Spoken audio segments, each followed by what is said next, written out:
Hello, Durudin Shalom. Guys, I have Goldie back. Hi, Hey. great to be back. Yes, Goldie is also sick like me. So, two sick Iranians are going to be defending Israel today against these anti-Zionists. Oh my God, I've been recovering from this. I have all these candies here these are anti-cough medicine that I'm doing. Guys, so I might be taking it during the stream. So, sorry about my voice. How long have you had it? Are you okay now? Like, how long has it been? I've had it for 2 days now. So yesterday was really 2 bad. It days. started on sorry, it started on Sunday. Oh, I know, right? There you go. It started on Sunday. Yesterday was bad, but I powered through my live stream, and then today I powered through my live stream again because it was important. It was about the Nigerian genocide. And now I'm here. So I'm happy. So because I'm hoping you'll do most of the talking and I'll just sip my honey ginger tea. Maybe Allah is punishing us. Is that it? Like Allah is trying to take our voice because we're no, is that possible? Oh my gosh, that's terrible. No. It's only a joke that you would make. Only a joke that you would make. I mean, if that's the worst punishment from Allah, I would be happy. But unfortunately, there's worse that they do. He's not very strong. That's all he gets. Okay. Yeah, all right. So today, have you seen this channel? We're reviewing today. By the way, guys, hi in the chat. Let me see who's here. Jack is here. Anush, Jeremy, Bala, Mehran, Flying Robot Duck, Nail Bunny, Source, Jackie, Wub, Roy. Roy doesn't come often, so when he comes, I get happy. The Dajjal, Source, and okay, yeah, it's fantastic. Riz is here. So this is a channel that I use often to see what the Jew haters are saying. It's called Breezy Politics. So it goes and clips, it celebrates these anti-Zionists. It goes and clips their mic drop moments from whatever they're talking and basically it gets a lot of views. Like you can see this one has got 31,000 likes, right? So just there's one short. So this very popular channel, Breezy Politics. So they're basically they're like an anti-Israel channel.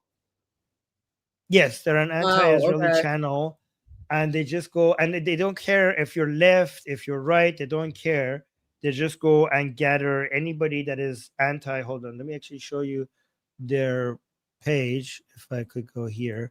So if you look at here, yeah, so it has almost 1 million subscribers and it's getting a lot of views.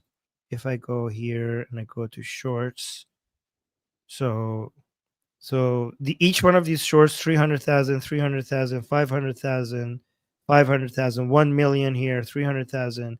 So Jew hatred and anti-Israeli content is very popular. It's a business, unfortunately. These jihadis are making money off of it. Yeah. But it's also a good source for me to quickly get updated on the most recent thing that anti-Zionists are saying. And by the way, I haven't pre-selected these. I'm just going to scroll through the latest ones. And I thought we'd just watch together and see what we think about them. I don't even know what they're going to say. So we'll see. Okay. So it's like a blind test. We're just going it's a blind test. Oh my gosh. We're just going in blind. We might be like, okay. All right. So let's watch this first one. Zionist president of the United Wait, let me actually go up and then down. Donald Trump might be the most Zionist president of the United States in history, but he might be the last one because Israel is going to be permanently controversialized now. It's the most criminal regime in the world, and they are a dead letter, name is mud on the left, and more on the right all the time. It's something like 50-50 on the right now. People are sick and tired of being lied to and condescended to and used and abused in this way. I mean, for all the people listening to this or watching this, think Benjamin Netanyahu respects you? And this is a guy who has said on multiple occasions, in fact, on September 11th, he told the New York Times, good for Israel. This is very good. Donald Trump might be the... Okay. What do you think? I think that's first of all, who is this guy? I've never heard of this guy. Oh, he gets invited. I forgot his name, but he gets invited on so many panels. He's been on Piers Morgan a lot of times. I know his face. He's very famous, but I don't know. I have no idea who he is. But I mean, it's all like the talking points, right? And like this reminds me of something that like Ayatollah Khamenei says, right? Like you could put this guy in a Friday sermon in the Islamic Republic occupying Iran right now, and he would fit right in, right? It's like all of this propaganda, anti-Israel nonsense. It's very familiar to me as an Iranian, because this is the same nonsense we've been hearing from the Islamic regime for the last 47 years. So, I mean, this might sound new and whatever to people in the West, but this rhetoric is it's the same rhetoric as the Islamic Republic, and it's all just like propaganda, no facts, and then like the idiot kid who's like just listening to him, just nodding along and doesn't say anything. I don't know. What do you think? Yeah, I mean, okay, so his name, people are saying Scott Horton, and I'm looking about what do you think about what he said regarding? So yeah, I mean, you're right. Like a lot of his the arguments that he makes is in line with the people that you mentioned. But what do you think about what he said regarding Prime Minister Netanyahu? Because it's one thing to say that this made United States more aligned with us. It's another thing to celebrate it. You know what I mean? So, for example, me as an Iranian could celebrate the fact that Israelis and Iranians have are aligned with their goals. They have mutual interests. Okay, but somebody could take what I'm saying and say, like, okay, but what happened? Why are we aligned? Because Islamic and like the Islamic Republic and Hamas has also been killing Israelis. So Armin, are you suggesting that you're happy that Hamas been killing Israelis? Do you know what I mean? Like if you celebrate the fact that now Israel or America is aligned with your interests, that doesn't necessarily mean that you're celebrating the event that happened. You know, like, does that make sense? I 100% agree, and that makes sense completely. And that's exactly what Netanyahu was saying. But that's how these propagandists and anti-Semites operate. They take a clip, they take it out of context, and then they say, here's what he said: 9/11 was good for Israel. Well, I mean, the only people who I think would just take that at face value are the low IQ Islamists who don't have the capacity for critical thinking anyway, because anyone can go look it up and see exactly what Prime Minister Netanyahu meant. And yeah, I mean, in a sense, the 9/11 attack did in fact align America's interests more with Israel, because at that point, America recognized the real and very dangerous threat of Islamic terrorism, something that Israel has been dealing with for several decades, more so since 1979 when the Islamic Republic took over. But that's how these propagandists are. They take a talking point, they throw it out there with no context, no factual basis, and people just eat it up, right? It's the ultimate. Yeah, I mean, it woke them up. It's not like Netanyahu did 9/11. So what does it even mean? Like if and he conveniently left out the fact that it was actually Palestinians who were celebrating the death of Americans on 9/11. How come he's not speaking? Oh, that's a good point. Oh, that's such a good point. I'm glad that you said that. That's good. All right. Let's go to everybody wants peace except Israel. Israel is pushing for war with Iran. I have no sympathy for Israel's policies at all. As an American Jew, I find them disgusting because they have prevented peace. The so-called neocons, who are also the so-called Zionist part of the U.S. government, produced a document that called for 7 wars in the Middle East in 5 years after 2001. And those 7 wars were to take out Israel's enemies. And those 7 wars were Lebanon, Syria, Iraq, Somalia, Libya, Sudan, and Iran. And there have been 6 of those wars fought on Israel's behalf. Okay. That's such a bullshit thing, because Israel is actually fighting on America's behalf. America is not fighting on Israel's behalf. Israel has been participating in more wars, killing America's enemy. It's Israeli soldiers that are participating in the battlefield, dying instead of in place of American soldiers.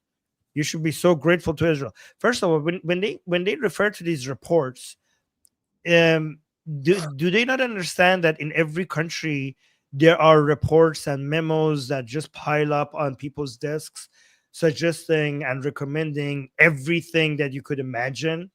And this, like in the Pentagon, they're called snowflakes, because this everybody with an opinion produces a report asking for something to happen, and they just pile up on people's desks, and so many people don't even read them.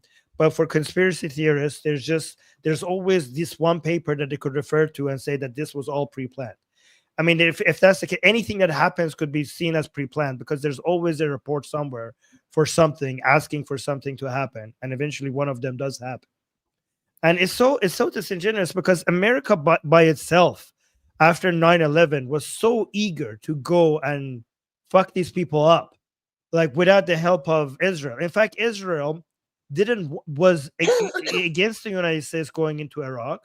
They wanted United States to focus on Iran instead of Iraq, but the American politicians were so focused on Iraq. And then when Israel realized that, okay, this is going to happen regardless, they jumped on the bandwagon of supporting American politicians to go into Iraq. But the American politicians were themselves, like the neocons themselves, were very focused on this without the help of Israelis. In fact, the Israelis were waiting to see what the Americans would say, and then allowing them to lead the way. That was what's happening. So this is all bullshit. What do you think? 100%. I mean, I did a quick background search on this guy, and he's probably one of those people who thinks Israel doesn't have a right to exist, right? Like one of those like far leftist Jews in that sense, right? And just looking at him, like the guy's a professor at Columbia University. He worked on sustainable development and economic development. The guy's clearly a far left, right? Like I would even go so far as to say probably like a closet Marxist or communist or socialist or something, right? Because for him, like, let me put it this way. No normal, rational, logical person will ever look at Israel, which is a democratic country, versus Iran, which is occupied by the Islamic Republic, right? Iran is occupied by the most brutal totalitarian dictatorship in the world right now, right? No one's going to look at Israel and the Islamic Republic and claim that Israel is the bad guy unless there's something wrong or they have an agenda, right? Like you have to be an Islamist or a communist to defend the Islamic Republic occupying Iran than you would Israel. And that's just a fact, right? Like no one defends Iran. And that's the other thing. He calls it Iran, right? It's not Iran, it's occupied Iran. It's the Islamic Republic in Iran.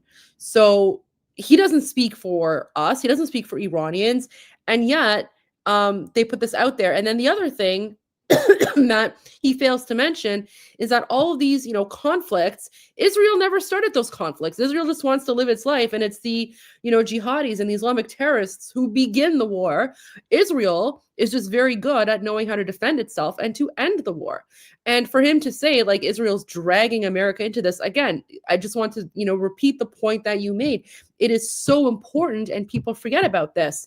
When the United States, when Bush wanted to go into Iraq, it was Israel who tried to discourage that. Israel tried to discourage the United States from going into Iraq, and instead they said Iraq's not the problem, it's the Islamic Republic. If you want to do something, focus on the Islamic Republic. United States did not pay attention at that time. That is a fact.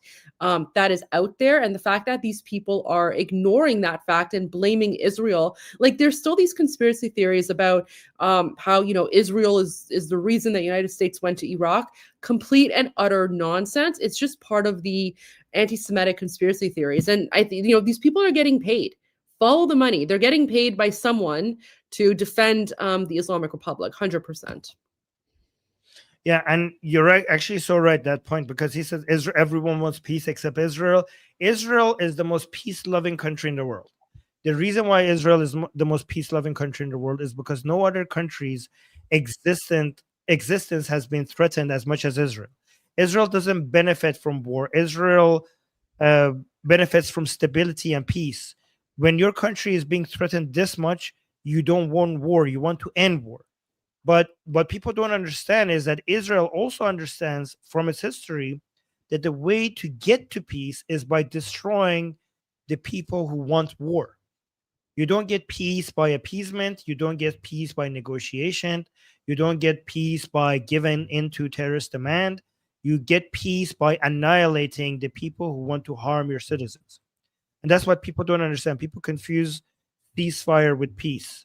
We could see that every time Israel throughout its history, every time it managed to get long-lasting peace, for example, with Egypt or Jordan, it's because they crushed their enemy's ability to fight. That's how they got long-lasting peace. Every time they did appeasement, every time they signed agreements, every time they evacuated Gaza, they got more radical Gaza. Every time they signed an Oslo Accord, they got more terrorist attacks, more bombing. So given their experience, people think like they're warmongering because they're fighting. No, they're not. They want peace, but they've seen what works and what doesn't. Sitting down on the same table with your enemy and rewarding their terroristic behavior doesn't get peace. Destroying them gets you peace.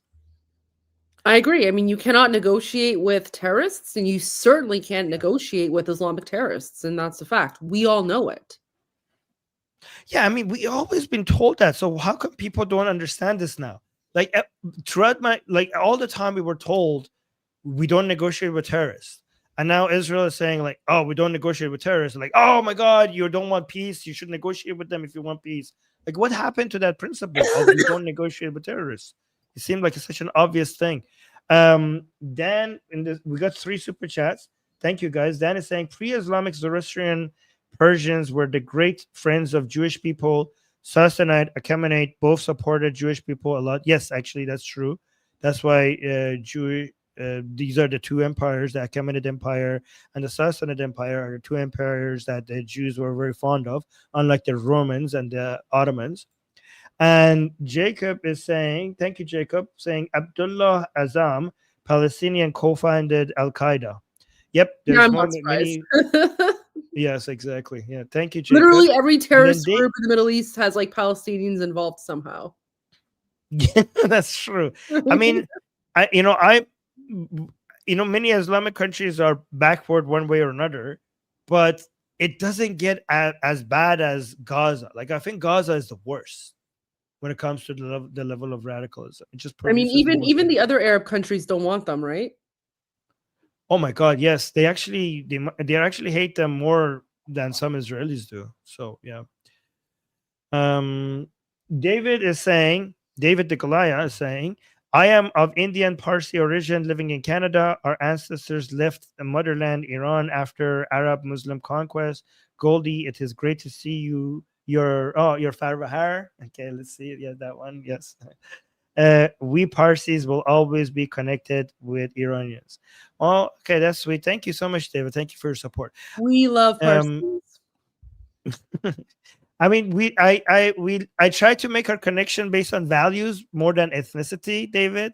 So I appreciate you because you're standing on the correct side of values and history. I appreciate that more in you than whatever ethnicity you are, right? So, for example, if you told me that you're Arab and you stand for classical liberal values and you're a Zionist, I will appreciate you just as much as and if you were ethnically Persian and if you were, I don't know, supporting the Islamic Republic, I will tell you to fuck off. But if you were like Arab or any other ethnicity and you had the right positions and the right values, I think you would be one of us, right? So I think that's what I like to focus on, right?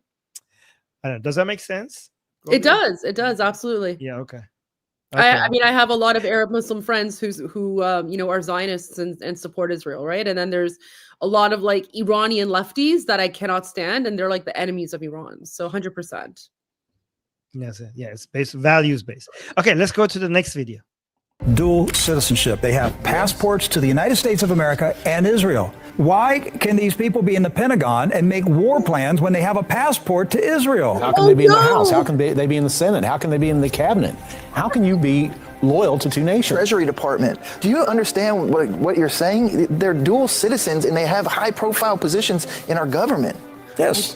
What? That just sounds crazy to me. And a lot of people don't understand that this is finally starting to come out into the public, and people are starting to really see how involved a foreign country is involved in our politics. How can you be on the Intelligence Committee and also have a passport to a foreign country? Where's your allegiance to? Dual. Okay, Goldie. That's insane. So, I mean, I was born in Iran, so, you know, I'm an Iranian citizen, whether I want to be or not, because I was born in Iran. I'm also a Canadian citizen, and I was a politician for 7 years. And I made it very clear before I even went into office. I was like, you know, yeah, I guess I'm a dual citizen, right? Like I was born in Iran, so I'm you know, naturally or like I'm, you know, Iranian by birth, but I became a Canadian citizen when I was 4 years old. Am I compromised? No. Like it's the most ridiculous thing. It's just that's why I'm laughing. It's like they're making it sound like it's like some huge thing. Like I don't know, spoiler alert, in a country that is built off of immigrants and immigration, many people are going to have a dual citizenship.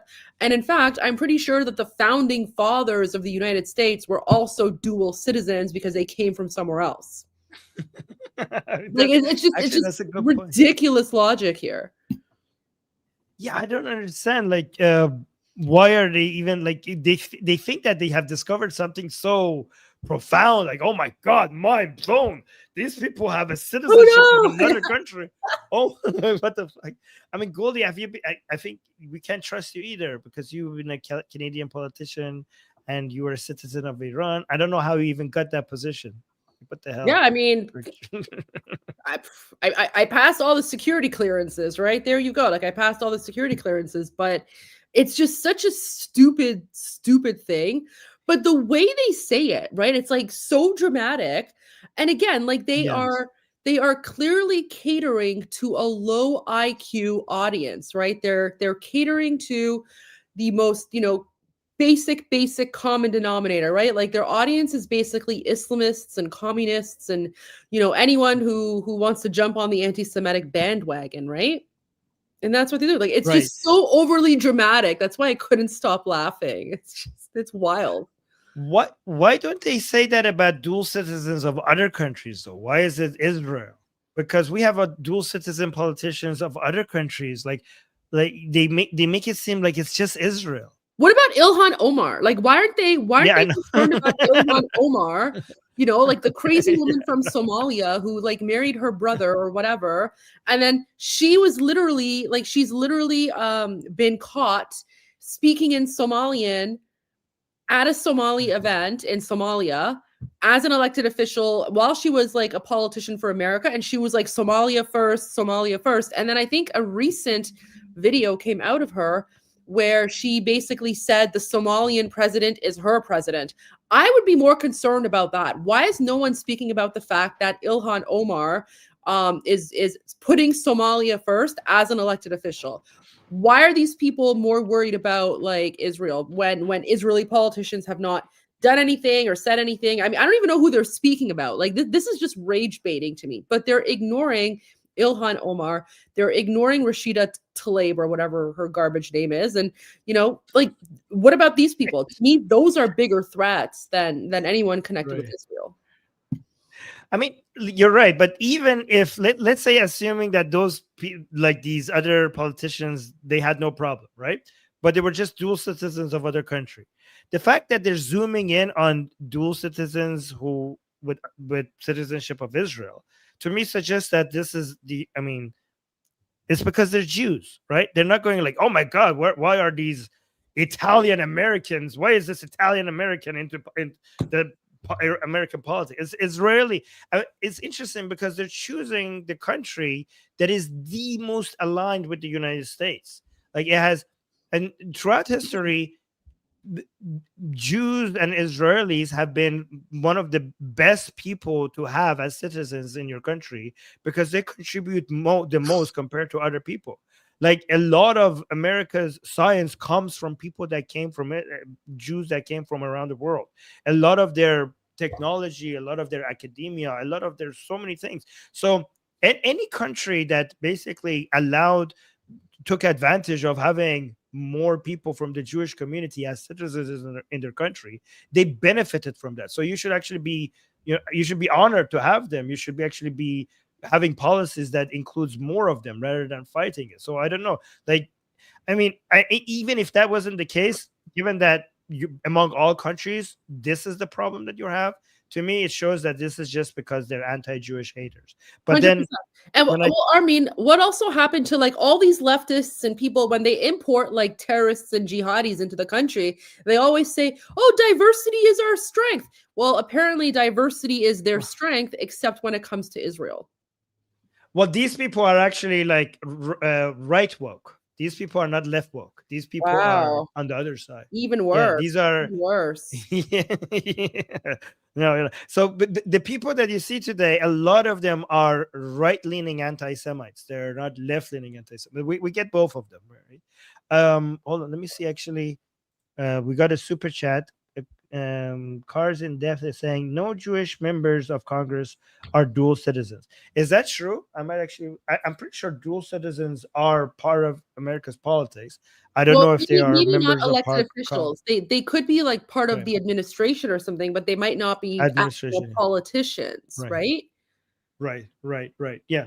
And if that's the case, and then this guy is rage baiting even more, because then that means if the super chat is true, then that means that there are no elected officials with Israeli citizenship, but we know of at least, several elected officials with citizenship for sketchy countries, including Ilhan Omar, and how she's pushing her like jihadi propaganda, and how she said that like the president of Somalia is like her president. How come they're not speaking about that? How come it's only the focus on Jewish people, and they're not even elected? Like there's no Israeli like people with an Israeli passport or citizens elected in the United States. Raises a lot of questions. I check which. Yeah. So politician doesn't need to be necessarily congressperson, but if there was a congressperson that was a dual citizen, there shouldn't be any problem with that. I don't think that. No, I don't think should be allowed. There should be. I mean, again, like these countries, Canada, United States, they're built on immigration. And so I don't think it should inherently be a problem unless that person has actively acted in a way that is, not in the best interests of the platform or the country they're serving. Yeah. Right? By the way, you have so many people watching you on your channels right now. Do I? Yeah, on YouTube, there are 800 people watching. Oh, wow. On Twitter, yeah. Can I actually drop a link to, because we're going live on Goldie's channel and on Atheist Republic. Is it okay if I drop a link to... Drop a link to your channel so that everyone who's following me, guys, if you're watching this live stream from my YouTube channel, make sure that you also follow Armin and his YouTube channel, because he does great lives, and usually like I'll go daily from 12 Eastern to 2, and then he starts at 2. So that we can sort of get like the back-to-back there. But definitely follow Armin. Yeah. Well, it seems like I can't drop a link into your channel, so I'll just put the name. My channel's name is Atheist Republic. Okay, Atheist Republic. Just search for that. Anyways, I took advantage of your high views, so let's go to the next. Thank you for that. Let's go to the next video. I'll go into my chat, and then I'll drop a link to your account there as well. Oh, sweet. Thank you. Okay, let me know when you're ready for the next video. Yeah, go ahead. Oh, I've talked to this Kim lady before. Hold on. Anna Kasparian's right in her video. The left and the right loathe Israel. For any Israelis watching this right now, I want you to be clear. I want you to understand this, okay? The whole international community loathes you. There was a poll that came out recently in America finding that just 14% of Americans under 30, so young people in America, say their sympathies lie with Israel and with the Israeli people. That is a very small percentage. You are losing young people across the political spectrum in America and across the world. Young American citizens in this country, both left and right, loathe you. Not only do we loathe them, for committing a genocide, which we should be against genocides, but we load them for using our money, for infiltrating our political system, for buying off all of our politicians, blackmail campaigns that involve children, blowing up our Navy boats, having foreknowledge of 9/11 and not protecting us, not stopping the massacre of a bunch of Americans. You know, all of the things they've done to us.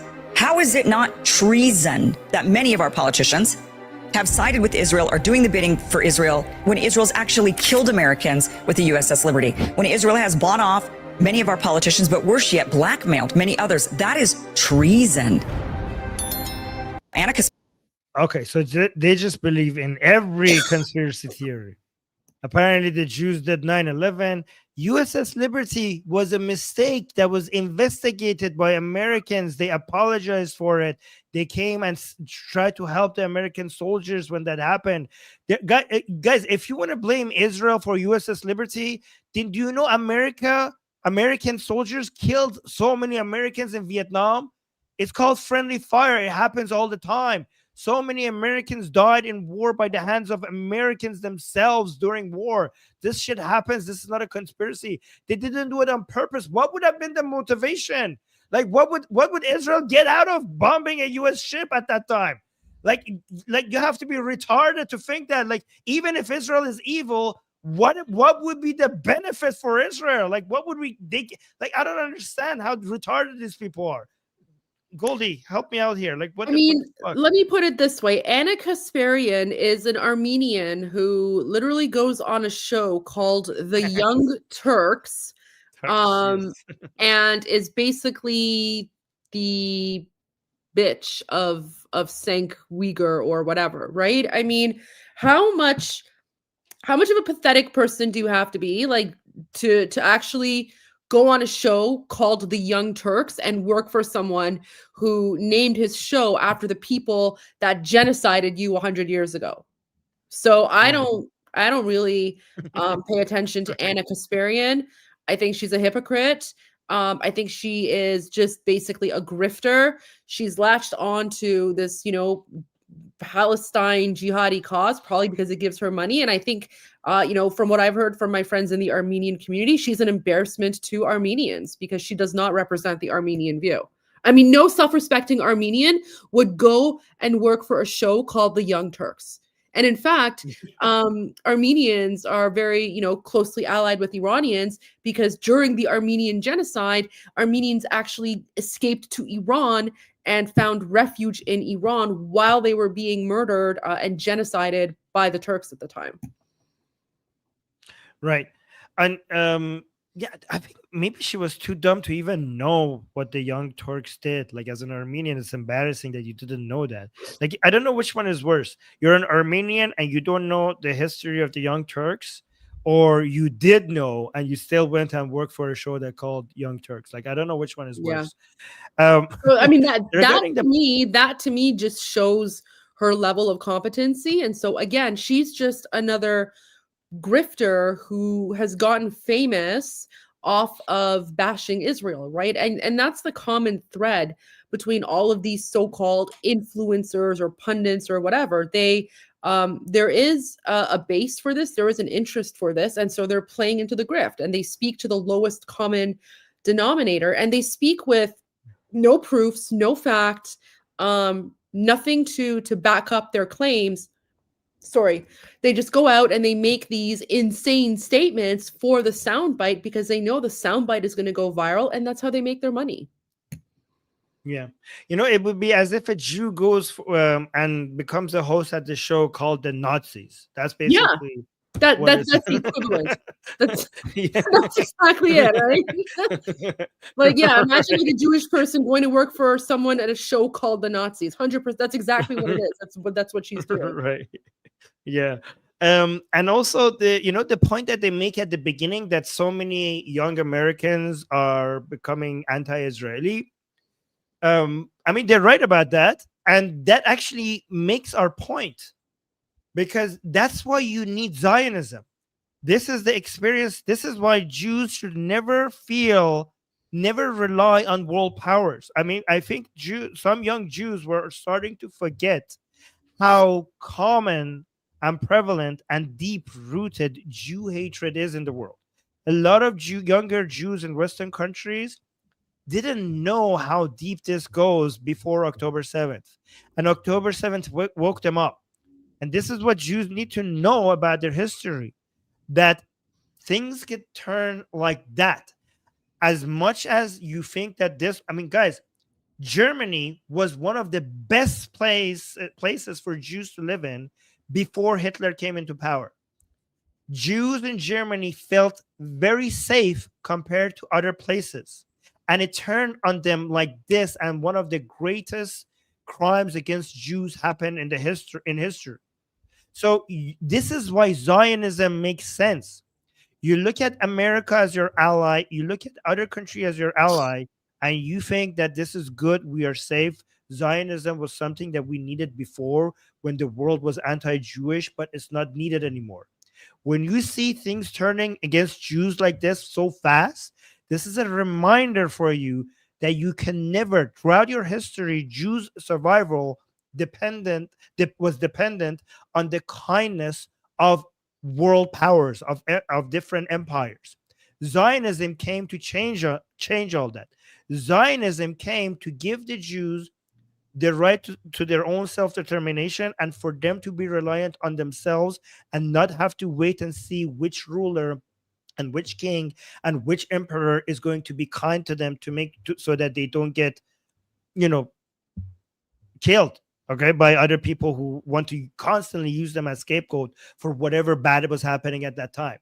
Now you have Israel. Now you have your own government. Now you have your own army. You cannot rely on America's support to become always there, Germany's support to be always there. You need Zionism. And when you see opinions in the United States turning against you, this is another reminder for why Zionism makes sense. This is a confirmation of the Zionist project being something that needed to happen and needs to continue to be defended. Listen, I agree 100% with everything you said. And I think part of the reason why you're seeing all this anger from these Jew haters is because they know that Israelis and Jewish people do have a safe place that they can go to if, God forbid, something was going to happen, and they don't need to rely on other people to defend them. They can now defend themselves, and this has really upset the Islamic Caliphate because their plans to destroy Israel and take back the land or whatever is gone. It's down the drain, right? Like the Islamic Caliphate does not like the fact that Israel was able to liberate itself from Arab Muslim rule. They've never gone over it. It's the same reason why the jihadis have never gotten over the fact that the Spaniards reclaimed Spain from them, right? Like when the Arab Muslims went in and conquered Spain and they changed it to Al-Andalus for a very long time, even to this day, some of the more extreme jihadis still talk about how they need to reclaim Al-Andalus, right? Because it's something they're never going to forget. And so I think that's why they have this big beef with Israel, because Israel was able to reclaim the land that's rightfully theirs, land that has belonged to the Israelites and the Jewish people, for thousands of years before Islam was even invented. And they don't like the facts. They don't like to hear that. They don't like to know that. There's a butthurt person in the chat saying, "Shame on you supporting genocide. You are not Iranian." Every time something like this happens, I like to because whenever I'm supporting Israel, there's always somebody in the chat saying that you're not Iranian. And what I like to do is tell them, "مادر قهوه کسکش وزیر بیشرف. اگه من ایرانی نیستم چجوری اینجوری دارم بهت فوش میدم ریدم تو دهنت." All right, there we go. Sorry. آرمین، من مادرم اینا رو نگاه میکنه ها، بعد میاد این پادکست رو نگاه میکنه میگه وای میگه خوش سرم گل چیکار کردی. It's okay. I forgive you. Okay. I've got a super chat. Yusuf saying it's also, I have to prove that I'm Iranian somehow. Yusuf saying it's also Yusuf saying it's also like a Uyghur working for a CCP show. Yep, that's another example. Oh, and we also got another super chat. By the way, guys, when Goldie's channel gets monetized soon, hopefully, go support her channel with the thanks option and super chats as well. Okay, Goldie's channel just yeah. So as soon as it gets monetized, let me know so we could tell people to go there and become members as well. Oh, thank you. I appreciate that. Spooky Shauna is saying, actually, even the moderates in Islam more often than not refuse to call Spain a Christian or Catholic country. Really? Okay. Because they don't like the fact that the Spaniards took it back from them, right? They don't like the fact that they lost. So yeah, I mean, in Iran, a lot of the religious people use that as an example of things of what happens when you don't follow Islam, because they say like, oh, the reason why we lost Andalusia or Spain is because people there were not following Islamic rules, and we were punished by God in losing that land. So make sure you follow Islamic laws and bullshit like that. Anyways, let's go to the next video. The moment Mamdani, in my opinion, won was when on the debate stage, they asked them, what is the first place you would visit? And they all got out their virtue signaling and self-importance and said, well, I'd go to Israel. First visit, I would visit the Holy Land. I would go to Israel. Yeah, I'd make my 4th trip to Israel. My first trip to Israel. Dude, make sure the trash is picked up. And he said, and this was the moment for him. He said, Mr. Mamdani, I would stay in New York City. My plans are to address New Yorkers across the 5 boroughs and focus on that. I'm about improving the city. When you're the governor of South Dakota, do you really need to go to Israel? You're here to run the city and make sure we have good schools, that people are safe. And he ran right through that. That was brilliant on his part. And it also, more than that's why I think he's going to do a good job here. The moment. Yeah, he's going to do a good job by bringing communism to the most capitalist city on earth. Sure. But what do you think, Goldie? I think he promised free bus fare. You know who else promised free bus fare? Oh my God, yes. Khomeini, the Islamic jihadi terrorist, right? Like the Islamist communist playbook is all the same. Like we've seen this every single time. So for him to claim, oh, free bus fare, right? Like I knew you'd catch on to that, but I mean, the guy's a jihadi. He's flat out jihadi. Didn't he like come under fire a few days ago because he took photos with like this one guy who's like in like this guy from Africa who's like involved with like Islamic terrorism or something? Or like no, she took a picture with this Ugandan because she was somebody who introduced laws against LGBT, like basically really heavy prison sentences. There was her. Being gay. So yeah, there was that Ugandan woman. Yeah, so he met with her, and she's totally like anti-LGBTQ. But he also met with this other like black guy, like clearly a Muslim. Like he's dressed like in like Islamic clothes with like the hat or in the hat and the dress and whatever. And then that guy apparently his family is linked to Islamic terrorism. I can't remember who, but like so he's met with like all these jihadis, right? And here's the thing, like you can put a jihadi in a suit, but he's still a jihadi. And what's really insane is that this guy immigrated to the United States. He got his citizenship in 2018. And by 2020, he was already calling for the destruction of like American historical statues or whatever. How come no one is talking about that? How come everyone focuses on Israel, but no one focuses on these jihadi invaders who come to America, and as soon as they gain citizenship, they start attacking the very foundation of American democracy and the pillars of American history? And now this person who hasn't even been an American citizen for 10 years is running for mayor. If that's not like an Islamist invasion project, I don't know what is.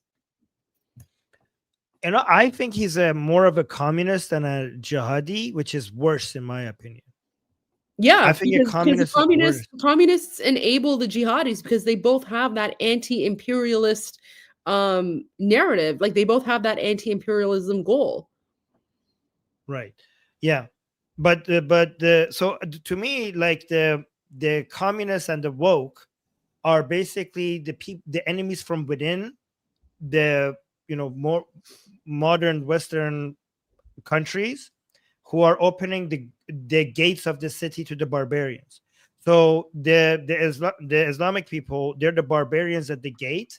But the reason why I think the communists and the leftists are more dangerous is because they're the enemy from inside the house, and the barbarians wouldn't even be able to make it in unless they were there weakening the city and opening the gates for any of this to happen. And also they think like, oh, I think he's going to do a good job. He's going to use the same command economic principles that has been proven beyond reasonable doubt that fucks up a society much more efficiently than even Islam. If it's one thing that fucks up a society more efficiently than Islam, it's any form of command economy, which these communists believe in. Rent freezes, making shit free. I mean, every single study and every single experience shows that this shit doesn't work. And they're still trying it just because it sells. It sells in elections and it doesn't work. So, and why do they think he's going to do a good job? Because they ask you, where would you travel to if you had the chance? And he said, I will stay in New York. Like, how is that? Like, wait, so like, oh, that's such a good answer. Wait, so does that mean that as a politician, I should never travel? And that was not even answering the question. If you were going to travel, where would you go to? He just used that opportunity to virtue signal. And also, Israel is such a great place. I've been to Israel. Goldie, have you been to Israel? I was there last year. I was there for 2 weeks. Oh my God. Nice. It's such a good place to visit. I love it. There are only 3 places in the world that I will go back to among all the countries I've been to. And I've been to so many places. I've been to at least 30 countries.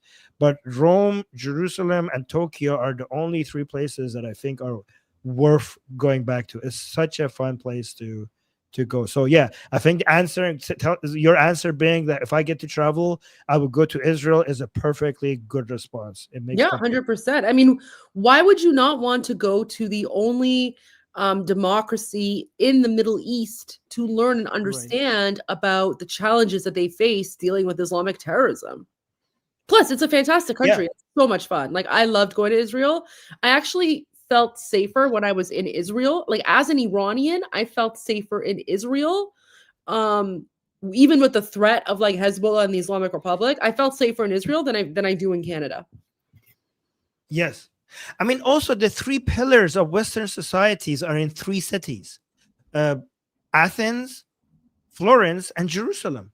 So as a Westerner, why wouldn't you want to go visit one of those 3 cities? Yeah. Okay. So let's go to the next video. Oh, wait, we got some super chats, so we need to respond. Oh, somebody was saying translation. The translation to my swear words. You don't want. I don't want to hear this. Okay, so I don't think this Iranian swear words translate well into English, anyways. How do you translate modern? I don't know. Okay, let's see. Mike gave us a super chat. Mike said, "I recently discovered Goldie through the what is this? Pro tip from Iran." Yes, those are great series. Yes. Hello. Pro tip from an Iranian series. Yes, those are genius, by the way. Those are so good. Great to see you together. Yeah. I hope to see you. Thank you for the support. Both. I love that. Yeah. Thank you for the support. Can you explain to people what those series are? Oh my gosh. So honestly, Armin, it's like I'll make some random videos sometimes, and then the stupidest things go viral. I mean, I shouldn't say stupid, but it's just the most the things that I don't expect, right? So I basically I made a video. So this was a few days after the Syrian terrorist I think it was in Manchester, murdered some Jewish people who were going to synagogue, right? And then the guy's name was Jihad. So, yes. Right? Like, how stupid is that? So I was basically just sitting there and I'm like, how stupid are people? Like, it's suicidal empathy, right? So I made a video and I was like, Iranian here with a pro tip. If you're going to let people named Jihad into your countries, you're probably going to have a bad time. And then that just blew up. It blew up, no pun intended. Blew up. blew up on like TikTok and Instagram. So then I made a second one a few days later, and the second one was about how like no one in the Middle East blocks intersections to pray and yell Allahu Akbar. Like literally no one does it. It's banned. It's illegal. People go and do it in their mosques. The only reason the jihadis block intersections to pray in the streets and yell Allahu Akbar is it's basically jihad. It's a sign of political dominance, and they're basically trolling Westerners, and they're basically telling you that we can come to your lands and do whatever we want to do and you can't stop us. That video went viral again on Instagram and TikTok. I think it's almost like 4 million views in total. And then, plus a lot of people downloaded it and then they reshared it on like their platforms. So and then I realized there's like an interest for people who are not from the Middle East to learn, tips about the Middle East. And so I just kind of continued the series. And so, usually every day or every other day, I'll post a pro tip, less than 60 seconds, very, very brief. And it just, gives a little bit of input and insight, right? Like yesterday I spoke about how Iran is not the Islamic Republic. It's, two different things. Today I spoke about how Al Jazeera is like a propaganda propaganda mouthpiece for Qatar. And Al Jazeera is actually banned in Saudi Arabia, Egypt, the UAE, Bahrain, and Jordan. So, things like that. That's good. That's so genius. I love them. I get it. Are you getting this as well? I get a sense that we Iranians, on average, are getting famous for our anti-jihadi and pro-Israeli takes. Like we're making it like we're getting known globally for wow, these people from these Iranians are so anti-jihadi and and also pro-Israeli. Like, do you get the sense that more and more people are realizing that? I definitely get the sense, and I think more people are waking up, and that's actually really good for us, because one of the ways that the Islamic Republic has remained in power, the Islamic Republic occupying Iran, is by fooling the world into thinking that we Iranians are jihadi and we hate America and we hate Israel, blah, blah, blah, right? But the fact that we are now using social media to counter that narrative, it's waking the world up, and it's the worst nightmare for the Islamic Republic, because now people are looking at Iran and they're like, okay, like Iranians are not their government. Iranians want to be free. And we are definitely like anti-jihad and pro-Israel, because like we're not part of the Arab Ummah Caliphate or whatever. Like we're Iranian. We're indigenous to the land of Iran. Like our guys, like our foods, like our recipe for korma sabzi is like 5,000 years older than when like Islam was invented, right? Like we literally eat food that is thousands of years older than Islam. So again, like we have a very I mean, it's true though. I mean, you laugh, but it's true. Look it up. Korma sabzi is like 5,000 years old. Our food is older than your entire religion. It's true. It's true. So, right? They've never been able to like Arabize us, even though like our country was, colonized by Islam. They were never able to Arabize us. We were able to maintain our distinct indigenous identity as Iranians, and that's why we're speaking out, because we're done with Islamic colonization. And what's happening in Iran right now is I think Iran's going to be like Spain very soon. We're going to decolonize from Islam, and we're never going to go back. Yeah, and we're going to liberate the rest of the Islamic countries as well. By the way, no offense, Goldie, I have to protect my admins here because you were saying Arabize. No offense to my anti-jihadi Arab admins here, like Muhammad, for example. I mean, I don't know, Muhammad, where are you from? Yeah, I know. I'm not referring to them whatsoever. No, I'm not referring to them whatsoever. I know. I'm just kidding. Okay, but guys, when actually, you know what? I get a lot of comments from Arabs in the Middle East who appreciate what I'm doing, and then they're like, "Can you speak about Yemen? Can you speak about Iraq? Can you speak about Pakistan, Lebanon? Can you speak about like all these various countries?" Right? Because all of us have experienced that colonization at one point or another from the extremists, right? So just want to say. Okay, Muhammad is Pakistani, so you could go ahead and say whatever you want then against the Arabs. I'm just kidding. Terrible. No, I'm just kidding. No, okay. So, yeah. So, by the way, when we say Arabized, okay, I mean this is not obviously anti-Arab, because it would be unfair to any group of people for their culture to be dominated by another, right? And also, I think Arabs were Islamized as well. Like Arab culture was very beautiful before Islam, and there's so much. There's even today there's so many things like the non-Islamic part of Arab culture. There's a lot to celebrate there, the non-Islamic parts, right?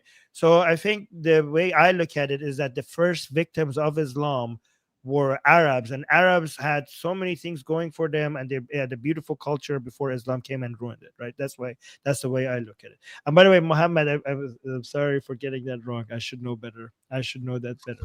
Anyways, let's go to the. Oh, hold on. We have a super chat. Spooky saying, how can the average American assert their authority and secular tradition to make Islamists more uncomfortable? Politely fight Taghiya? Wait, I don't understand the question. How can the average American assert their authority and secular tradition to make Islamists more uncomfortable? I mean, I don't think you should make them. I think the goal should be to show how these ways are superior. I mean, you should demonstrate. You should be proud of it. You should not hold back. You should just be confident, and you should demonstrate how it makes everyone's lives better, including the people who we call Islamists, who the more that they leave their Islamic ways and give in to this, Western secular values, the better their lives are. I mean, just look, why are people leaving Islamic countries and going to Western secular countries? Because those methods just work and makes people's lives better. As long as you're assertive, as long as you're confident, as long as you're proud of your culture, as long as you're proud of your history, as long as you stand for it, I think that works sometimes even stronger than any logical argument. Not holding back, standing tall, standing for your country, and not trying to apologize for anything that you have done in your history, not trying to look weak, because these people, here's the thing, more than logic, these people understand the language of strength. So if you speak from a position of strength and confidence, the more they will be affected by it. I don't know, what do you think? I mean, if you try to negotiate, so I'm speaking directly about Islamists, right? Like not like regular normal people from the Middle East. So with Islamists, because of their like jihadi mentality, they only understand strength. So if you try to negotiate with them or appease them, they will see that as weakness, and then they'll just use that to like push and become even more prominent. So you have to be very strong and firm. But again, they use the ignorance of Western people against you, right? Like, so for example, the whole like blocking intersections to pray in the middle of the street, that doesn't happen in Muslim countries. That doesn't happen in Saudi Arabia. That doesn't happen in the UAE or anywhere else, because people go into mosques to pray, and in fact, it is seen as a sign of radicalism. But in the Middle East, we're better able to we know what radicalism looks like, and so we call it out. But in Western countries where people don't know, all of a sudden you have the radicals taking advantage of people's ignorance to behave in promote their jihadi behavior. And then if you try to call it out, they're like, oh, it's Islamophobia or whatever nonsense, right? Meanwhile, the rest of us are looking at them like, you would not dare to act this way if you were in, I don't know, Saudi Arabia or Morocco or somewhere. Yeah, so I mean, if you look at it, what Western countries did with these Islamic communities and societies is that let's just be tolerant. Let's just, if we interact with them and if we tolerate them, they will just see our better ways, and maybe they will become, this exchange with them will make them better. But what you see is that they saw that as a sign of weakness, and they came to your land, and they instead of assimilating, they're trying to do reverse assimilation, and we're like, okay, thank you for welcoming us. Now we're going to dominate this area. But if you look at Israel is from that land, so they understand their language. Israel was like, I just go boom, boom, boom, and these look at Saudi Arabia, look at Egypt, look at Jordan. They they used to be more jihadi, like Saudi Arabia used to be a lot more jihadi. But once Israel wasn't like, oh, let's actually show tolerance and go interact with them, and maybe they will see the right way. Israel was like, look at what I could do. Okay, just look at what I could do, and they just bend the knee. Okay, and they realize that Israel is the king of that area, owns the whole place. So they change their ways, and they also understand the language of money. They understand the language of trade, and they also understand the language of military power. So Saudi Arabia is bending the knee, UAE is bending the knee, Qatar is bending the knee. All of these countries. So in the Middle East, because Israel is there, and also because trade is important and investment is important, they're becoming less jihadi. But in Europe and North America, because you're being tolerant and you're showing weakness instead of strength, and you think like just logic and arguments will work, they're seeing that as a sign of weakness. And this is why Europe and North America is becoming more jihadi, while the Middle East is becoming less jihadi. I mean, maybe, I don't know, Goldie, maybe at some point in the future, maybe 50 years from now, Europeans will be filing for asylum in Iran because their countries are now Islamic, and they're going to have to come to Iran because Iran is now a secular democratic country and their countries are fully Islamic. I don't know. What do you think? You guys 100%. should be. Oh, really?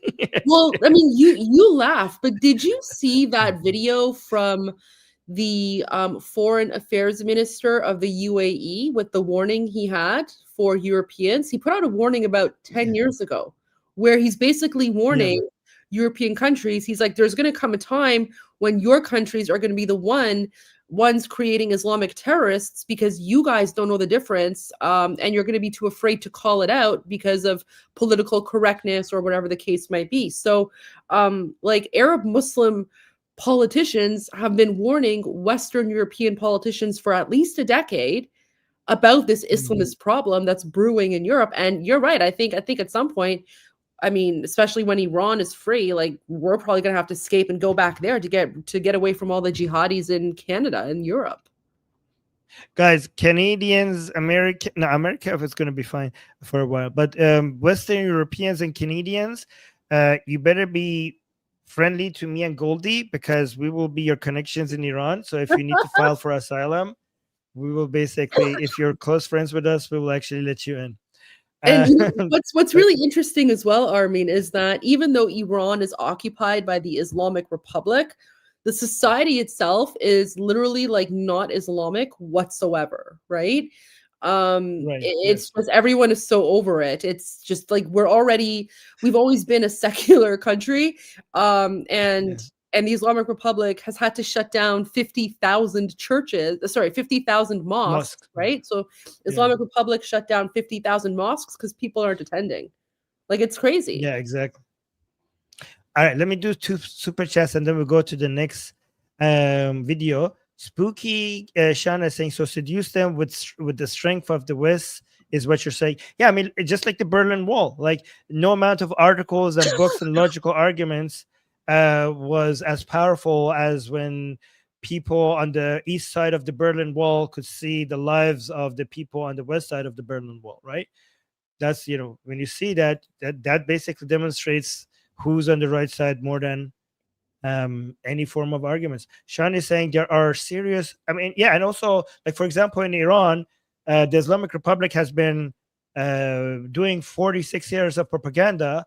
But when your fridge is empty, no amount of propaganda could fill up your fridge. Like, you could tell people that everything is good. I mean, yeah. So there was a saying in the Soviet Union is like the TV keeps on saying that everything was good, but the fridge said otherwise, right? Like, my TV is saying something, but my fridge was saying something else. Sean is saying there are serious protests in Iran now. Why? Oh, I haven't been following that. Ireland is very anti-Israeli, pro-Palestinian. Is that what's happening there? I don't know. I haven't looked it up. Let me see. Spooky Shana saying America is going to be Islam's Vietnam. Wait, what? I think she might have been referring to I think like maybe anti-immigration riots in Ireland. I don't know. I don't know if that's what she was referring to. Oh my God, that's rich. Imagine Ireland being so Palestinian, so pro-Palestinian, and when those the same people want to come to Ireland, they're like, no, not here. Like, okay, sure. I mean, it's the same thing with Norway. Norway has been so pro-Palestinian, but they also haven't let any of them in, any of those kinds of people in. So I was like, okay. All right, thank you guys for the super chats. Let's go to the next video. The biggest donor group that runs this administration is the Israeli lobby. It's not a secret. And Trump comes out and says Marian Adelson cares more about Israel than America. He said it all of the American people. He said it. So I'm going to get her in trouble with this, but I actually asked her once. I said, so Miriam, I know you love Israel. What do you love more, the United States or Israel? She refused to answer. That might mean Israel, I must say. He's not hiding it. He told you everything in his speech in Israel. He said it with a smile on his face. He told you the whole thing. He said the truth. I give him credit. He spoke the truth. He looked right at the American people with the Israeli flag behind him, and he said, there's all my big donors, and they care more about Israel than America. The biggest Okay, how would you respond to that? Because I mean, that's what lobbying is. Lobbying is lobbying for a particular cause to the government, and lobbyists do it all the time from various organizations. How come these people are not concerned about NIAC?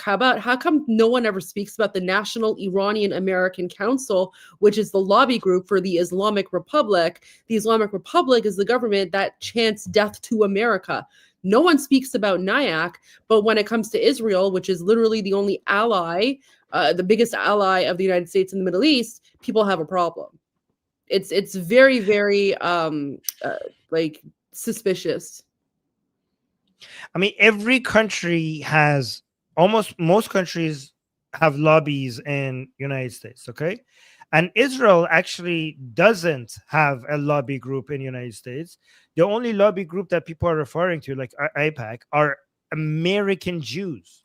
So unlike, for example, like China and Russia and I don't know, Germany and other countries who have their own lobby groups, which are directly tied to a government of another country, Israel doesn't actually have that. So Israel, these are just American Jews who are sympathetic with Israel that want to lobby their government to support Israel more, which is completely in line with their freedom of speech and freedom to support whatever the politician that they want. Like, I don't know why would you be against that? Like, are you against Americans being able to support the politicians that are taking actions in line with the policies that they're interested in? Like, and if you're against lobbying, I mean, lobbying is basically in line with Americans' right to freedom of expression, because you get to support a politician if you want. If you're a foreign government, then you just need to announce that this is a foreign government, and that's about it. But Americans themselves have every right to support whatever politician they want with speech or their money. That is the right that every American has. So what the fuck is your problem? I don't understand. And also, I don't know. I don't know why Trump said that, because he said that as a way, like, guys, remember when we were covering Trump's speech, I knew that all of these anti-Israelis are going to have their time of their life with this. Right when Trump said that, I'm like, oh my God, what Trump said in the Knesset, because the accusation of dual loyalty is one thing that people use against Jews all around the world, even though other people have dual citizenship, and it's just the Jews apparently that are the problem with this. Because we don't say, like, Goldie, if you came, you're an Iranian Canadian, okay? If I said, do you love Iran more or Canada more, what would you say? So, as a politician, it depends, right? Because it depends on the context, it depends on your audience, right? I mean, as an elected, so when I was an elected official in Canada, my loyalty was always to Canada first. And I always made it very clear, I'm Canada first because that is what I was elected to do. Canada is who I was elected to represent. However, even though I was a Canadian politician, I still spoke out on behalf of the Iranian people. I still raised awareness about what's happening in Iran, and I proudly held the Iranian flag in my hand. And in fact, I even wore like an Iran pin, right? Like I'm talking about the lion and sun flag, right? I even wore that pin in the Ontario legislature when I was speaking about the uprisings in Iran. But that's because the values coincided, right? So the values that I was raising awareness about in Iran coincided and supported Canadian values of freedom and democracy and all of that. So of course I would raise awareness, but as an elected official, I would never say Iran first, because that's not my role. But Trump never said Israel first. The person he's referring to is a lobbyist. And I, as an elected official, would meet with people from various countries who were advancing the interests of whatever country, because that's literally politics. International relations is a big part of that. And there are many Iranians who are loyal to Iran, not the Islamic Republic, but loyal to Iran, who are fighting to raise awareness about the Iranian people to overthrow the Islamic Republic. It's a normal thing to do. It's a natural thing to do. I think what Trump was doing, because, political speak and all that, what he was trying to do was basically give a compliment to Israel. He was basically saying, this is how much support Israel has in the United States. This is, the close connection between our two countries. And I'm very aware of the close connection. That's basically what he was saying. But you have these like crazy conspiracy theorists who will take that soundbite, take it out of context, and then turn it into this huge thing about how Israel controls the world, right? Like that's what these people do. So basically, Mary Mendelsohn didn't even say which one she loves more, United States or Israel. She's a citizen of both. So I think the fact that she didn't answer is, to me, it seems like you're asking a mother which one of your two sons you love more, and she refuses to answer. That's the way that it sounds to me. Okay. But Trump said that given that she didn't answer, in his mind, that means that she loves Israel more. Okay, but I don't see that conclusion. But let's say that's true. Okay. So you answered as a Canadian politician. But I'm not. I've never been a politician, right? So you're an Iranian Canadian. I'm an Iranian Canadian. As an Iranian Canadian, if you ask me, do you love Iran more or Canada more? Given that I'm not a politician, my answer would be I love Iran more. Do you think that's bad? No, I think that's your right, because there's nothing wrong with that, and Iran is not an enemy of Canada, right? Like if you said you support or you love the Islamic Republic, I would have a problem with you. But just saying that you love Iran more, I don't think that's an issue whatsoever, because that doesn't mean you don't love Canada. And that's what people forget. Like they think it's this like black and white thing. No, it's like you can love more than one thing at the same time. So if it's okay for me as an Iranian Canadian to say I love Iran more, I mean, guys, it's where I was born. It's where my childhood was. Like, it's I don't know if it's not wrong for an Iranian Canadian to say that. I mean, you have to. Why is it always wrong the other way? Like, if it's wrong to say, if an Israeli American says I love Israel more, and that's like, oh my God, then why is it if they say I love America more, then why shouldn't Israeli be like, oh my God, like why is it only bad when they love the other country more? Because if they like America more, shouldn't the Israelis then get offended?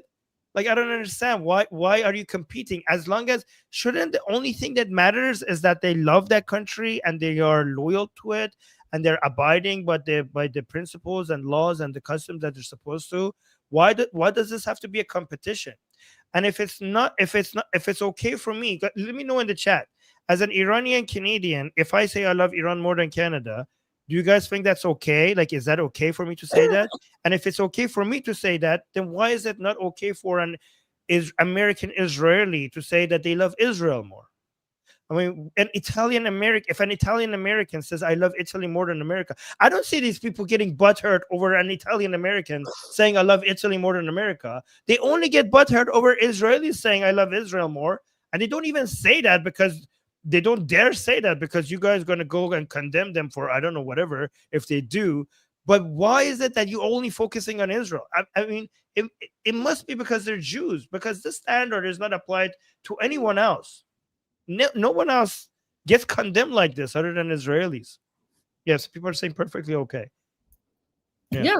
But again, it's that double standard that the anti-Semites are pushing where, you know, anyone else it's okay, but if it's Israel, it's a problem. I mean, where are all of these outrage videos about, again, I'll bring up Ilhan Omar, where she literally is an elected official.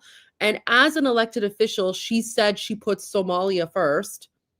That to me is way more problematic.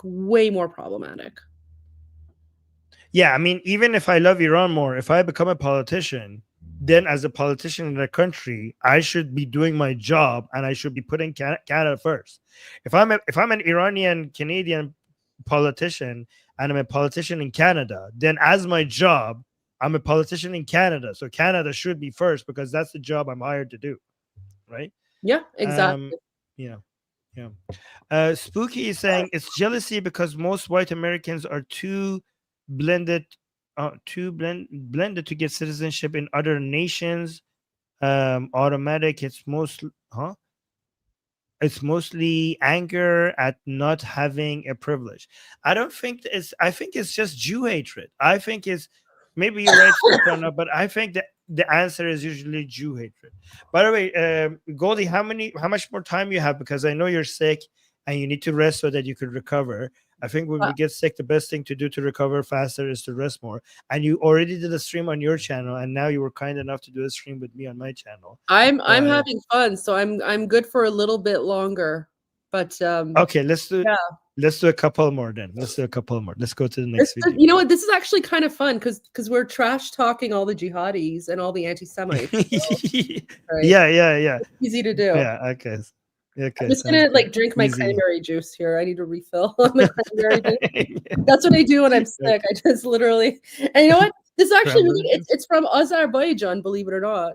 So no way. Yeah. Oh, by the way, Azerbaijan is another country that people would be surprised that is pro-Israel, because Azerbaijan is a Shia country.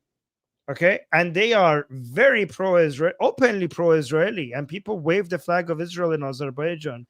Guys, did you know that Azerbaijan is a majority Muslim Shia country, and both their people and the government is pro-Israeli. It's not just the people; it's also the government. So that's another thing you need to look into, because that's interesting. Yeah, I mean, it's because Israel sells. Well, they also resisted the jihadi Islamist narrative, right? Yes.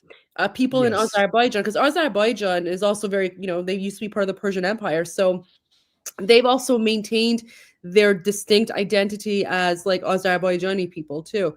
So yeah, and it's also because they get so many good weapons from Israel, and Israel gets a lot of gas from Azerbaijan. So that's also trade, guys.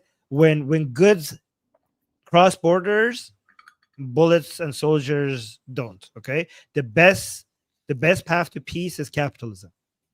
It's true. Right, so let's go. Yeah.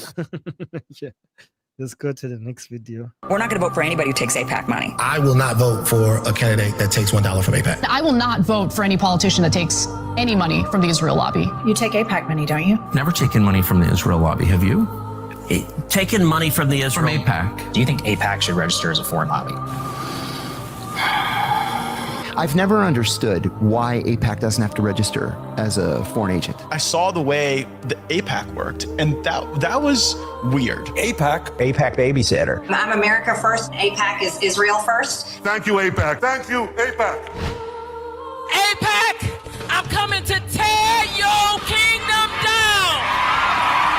Yesterday, Democratic Representative Seth Moulton announced that, quote, I am returning AIPAC donations and I'm refusing to accept any donations or support from them. Saying not only am I not going to take AIPAC money anymore, I'm returning their money.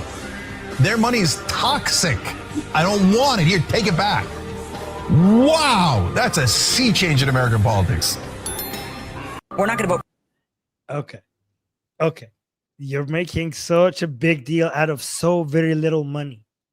AIPAC, first of all, the reason why AIPAC doesn't register as a foreign lobbying group is because they are 100% American. These are American Jews. These are Americans. What? They don't get to lobby just because they're Jews, they're foreign? Are you suggesting your Jewish citizens are foreign? They are 100. Why would Americans have to register as foreigners when they're American? I don't understand this bullshit. And also, AIPAC's donations to politicians and all the other pro-Israeli, fundraising and lobbying groups combined has been less than the entire money that dentists have been lobbying the government. Did you know that American dentists has lobbied the government more than AIPAC? Like it's not that much money. You guys don't understand. Do these Americans not understand how many trillions of dollars Israel has saved America and how very little AIPAC money is? I don't understand. What would you say to this? I mean, again, like this is just low IQ propaganda sound bites, right? Like they make AIPAC seem like this evil entity. No one explains, right? No one in these videos explains what it is or goes look at it, right? Just AIPAC, right? Yeah. But I mean, it literally it starts with the word American, right? American, whatever. So I don't know the full word for it, but lobbying is a very natural and normal part of politics. It happens all the time, and the fact that they can't find anything wrong with this, right? Because AIPAC is registered, all of their funding is there, so full transparency, right? Full transparency, and yet somehow they're making a big deal out of this, right? I mean, I just searched on Google and I was like, which American lobbies spend more to lobby than AIPAC, right? Like the U.S. Chamber of Commerce, the National Association of Realtors spends significantly more than AIPAC with over 963 million. So like the realtors spend like $1 billion on lobbying. The American Hospital Association spends more than AIPAC. The Pharmaceutical Research and Manufacturers of America spend more on AIPAC. No one's screaming about them. No one's crying about them. But all of a sudden, AIPAC is this big deal. And this is it's anti-Semitism, right? Like, just like you said, they are trying to create this false distinction between AIPAC and other lobby groups because they are trying to literally alienate American citizens just because they are Jewish. I think that is horrible. I think it is disgusting. And, this website, again, this video attracts low IQ people, right? So very, very low IQ because there's really no substance to what they're saying. It's just the same sound bites over and over and over again with no context whatsoever. And you see like some of the worst anti-Semites in this clip. Yeah, and also I checked something as well. And China spends more money lobbying the United States than AIPAC. Oh, wow. 4 times more. Yeah. And it's interesting because that's actually a foreign government and AIPAC is American. AIPAC is American and China. Why aren't these people like going around and, pulling their hair out over like, why is China lobbying our politicians? Even though it's so much more than AIPAC. Like, why are these people not upset over that? I don't know. Apparently, Americans deciding to financially support the politicians that are supporting the things that is in line with what they want pisses these people off more than the communist CCP coming out and lobbying and American politicians. I mean, you can see the selective outrage. Is American. I don't know. And also it shows that they see the American Jews as foreign. If you're saying American Jews just because they're Jews and just because they want to support Israel, when they want to, as Americans, when they want to financially support the politicians that they like, if they should register as a foreign agent, then you are saying these are not full Americans. You're saying that these citizens of America, for the fact that they're Jews, for the fact that they are supporting Israel, you don't see them as fully American. You see them as foreigners, which shows your anti-Semitism, in my opinion. I agree. We got 2 super chats. Mo the Goat is saying every Chinese in government is a lobbyist for China. Every Muslim is one for Islam only. Talib is Palestinian Islam first, and not just first and only. Every Mexican is as well. And unlike Talib, Chinese or Korean in government, Israel never was an enemy of US. So I don't know if I would say that about every Mexican, or we have to look at one individual at the time to judge. But I do agree with the fact that there is a double standard here, and we're talking about countries, at least with the China one. These are countries that are not as friendly to United States as Israel is. So if anything, every American should be supporting politicians that are supporting Israel, because it's a country that is more aligned with U.S. interests than any other country in the Middle East. Sorry, guys, both me and Goldie are sick because I would offer you some cranberry juice, but the technology hasn't gone to that point yet. Yeah.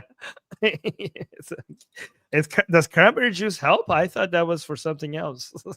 Well, for me it helps, because it just kind of like flushes your body, right? So just like, I feel like it just, all the toxins come out of your body. So I just drink. Plus, I'm Iranian. Of course I'm gonna have cranberry juice over orange juice or something. It's the more Iranian thing to do. So I think what helps the most, which I'm gonna do right after the next video, because I'm getting more coughs. I think it's warm water with honey and lemon. Yep, and ginger. You have to add some ginger to that too. Oh, really? Okay. Ginger. That's what I do. Warm, I basically grate ginger with honey and lemon, and then hot water. Okay, so let's do one super chat and one more video, and let's then go. Both of us need to go recover. Okay, Spooky Shana saying Fuentes called Jews a guest in America. There are groups trying to destroy our non-sectarian heritage and make America explicitly a Christian nation. Yep. I mean, this is Goldie. We need to, these are the actual far right. Okay, because for so long, these leftists were calling anybody that was patriotic, everybody that was anti this Islamic invasion, everybody that was for their defending their borders and against mass migration, they were calling it far right. And I was whenever I said in my channel, I said oh guys, we have to be worried about the far right. Some people in my channel thought I'm a leftist. I'm guys, no, the far right is a real thing. I'm not talking about the people that the left calls the far right. I'm not talking about their genuine concern for mass migration and the Islamic invasion. But when I say far right, I'm talking to the people who on the right, like Nick Fuentes, that are Jew haters, like the anti-Semites on their right, okay? Like the people, these types of people, right? So, and yeah, we need to actually take them seriously. It's not just the leftists. It's not just the green and red alliance. It's also the brown now. The brown is also a part of the problem that we need to pay attention to. Do you agree with that? That the right is also has the sickness of anti-Jew hatred? 100%. The far right has always had that element of anti-Semitism. I mean, it's the horseshoe theory in politics, right? Where it's the closer you get to the extremes, the closer the ideologies come together, right? So that's why you have the far left and the far right, who are united in their anti-Semitism and Jew hatred. It's just part of that extremist ideology. Yeah, the more crazy people get, the more alike they become, right?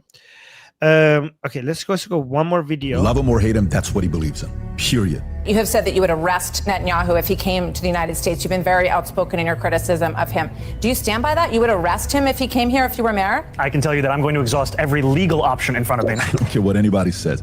I respect the hell out of him that he's going on Fox News, staying poised, giving his answers. Love him or hate him, that's what he believes in. Period. He's, by the way, are you sensing him breathe hard when he's giving his, you know why he's not breathing hard? Because that's exactly what he believes in. Yeah, that's right. So again, remember, you have to respect it. I do. He's, and if New York City votes him in. There are, Pat. Love. Wait, why I have to respect him because he's saying what he really believes in? Based on that standard, Patrick, you need to respect Hitler. Would you respect Hitler? Or like, oh, like, love him or hate him, he really is saying what he believes in. Look how confidently he's speaking.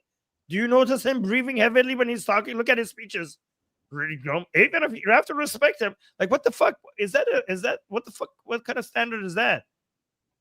You could say the most bullshit, and as long as you really believe it, we have to respect you. No, fuck that. I don't respect it, people. In fact, I respect you less because you really believe in this bullshit. Like, what the fuck? I don't know, Goldie. What would you say to this? I mean, I completely agree with you on that, but even more so, like, on what authority does Mamdani think he can arrest Netanyahu? Because America is not a party to the Rome Statute. So what the hell is he talking about? He's going to arrest Netanyahu based on what? Like, it's insane, right? So this just shows, again, Mamdani is an idiot. He's definitely like a jihadi Islamist. I still think that. And he's just showing how intellectually, what's the word I'm looking for? He's just showing how stupid he is, right? Like he knows nothing about international law, does not understand how these things work. He's just putting it out there for the sound bites because he knows this is how he's going to get the jihadi vote. This is how he gets the jihadi and the anti-Israel vote. Like, someone should have asked him. So the mayor of New York City is going to arrest Netanyahu based on what? Based on what legal mechanism or authority are you going to rely upon in order to make that arrest? It makes absolutely no sense. You know, now that I think about it, I think he's actually being dishonest. I think he's actually doesn't believe what he's saying because the interviewer asked him, "Would you arrest him?" And he said, "I will use whatever legal authority that I have to do what I can." And he must know that he has no legal authority. Zero legal authority. So he must know that. So he decided to give an answer that is a crowd pleaser rather than an answer that says, like, okay, lady, I'm a mayor and I don't have that legal authority. Like, he knew that answer would not work well with the audience that he's trying to, get on his side. So he just says, he just gives you a non-answer. He's like, well, I will use whatever legal authority that I have to do what I can. Thinking, and he's being dishonest. So actually, Patrick is praising him for something that he's not actually doing. He knows he has no legal authority, and he didn't come clean and honest with the person that was asking the question. He's being sleazy. He knows it. He's being sleazy. I mean, Patrick is someone else that I think is an idiot anyway. Like, I never watch Patrick's podcast, so I don't know. Patrick, he's not very smart. I mean, he has some co-hosts that sometimes say something. He has one guy next to him that knows some stuff, but he is so, I don't know. He's so clueless. I don't know what people see in him. I mean, for me, it was when he tried to insert himself into Iranian politics, and then he started criticizing Reza Pahlavi, King Reza Pahlavi. I was like, who the fuck are you? Like, no one in Iran knows who you are. No one cares about you. Like, just back off, because like your opinion is garbage. More importantly, that people in Iran not knowing him is that he doesn't know anything about Iranian politics. Like, zero. He has like zero knowledge about Iranian politics. And he's like, his reason for why Reza Pahlavi was not a good leader, he was like, oh, he's not a closer. Like, what the fuck are you talking about? Like, you are so, like, what is that even? Like, Oh my, yeah, he's so clueless. He doesn't understand. He doesn't even understand American politics, let alone Iranian politics. Okay, so Goldie, to be kind to your health and your throat and my throats, actually, I'm gonna end the show now. I just want to say thank you so much again for coming to my channel. And guys, I don't think I need to. I used to think I'm doing Goldie a favor by promoting her channel, but given though that her channel exploded already, I don't think she needs my promotion anyways anymore. You're great. But I will promote it. I will promote her channel not for her sake because she doesn't seem to need it. I'm promoting her channel for your sake, so that you don't miss out on it.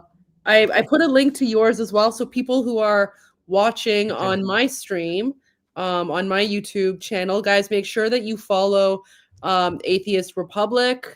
He does, fantastic.